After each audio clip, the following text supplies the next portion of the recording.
Santa Cruz, Northern California. It looks like he's sitting on a post, or is that a baseball bat? I think it's just something in the foreground. He's probably not sitting down at all. Now, Santa Cruz is kind of a beach community. Santa Cruz, yeah. Santa Cruz is a beach community. There are hills and mountains around Santa Cruz. Is there a lot of crime in Santa Cruz?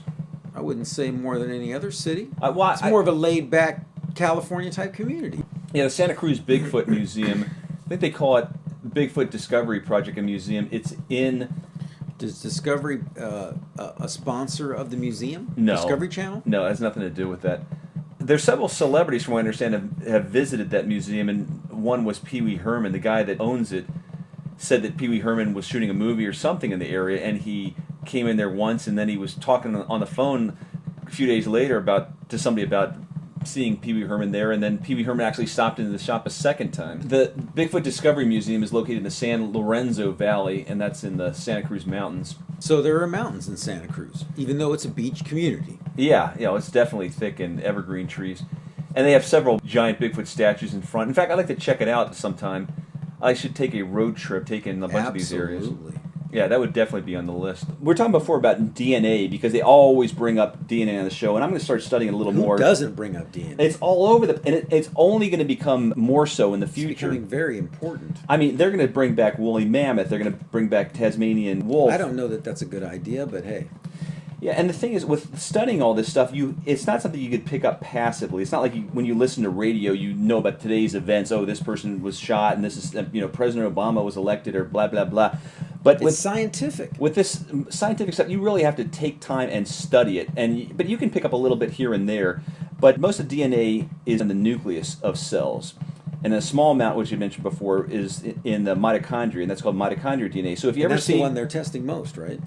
They test both, but I keep hearing Brian Sykes bring up mitochondrial DNA because that's solely inherited from the mother. It's abbreviated MT in lowercase letters and then capital DNA. So that's whenever you see that, that's mitochondrial That's the difference DNA. between the two.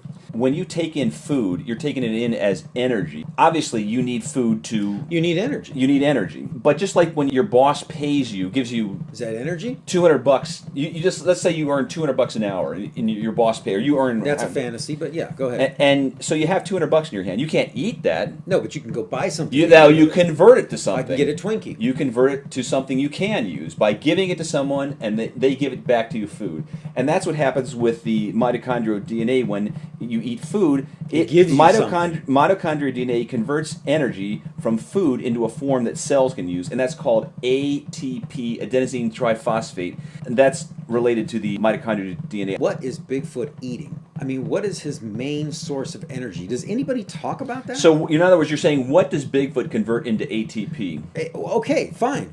However you want to put it. What is he? Is it Doritos? I mean, what is he having out there? Are they strictly vegetarian? I am of the opinion that they've got to be largely vegetarian. I don't think they're hunting, stalking. But the experts on finding Bigfoot say you can get them to come out with bacon. But you're saying they're strictly vegetarian. No, I wouldn't say they're strictly vegetarian. I guess I would... But in large, they are vegetarian. I would say they're omnivores. Basically, they're like humans. So whatever humans are, they are. So cheeseburgers and at the same time, just structural-wise, they kind of resemble gorillas as far as the bulk and everything. It's not totally bananas. It's not totally out of the question. They could eat bananas if bananas were available, but something along the lines. But they could sustain that size with strictly just a vegetarian diet.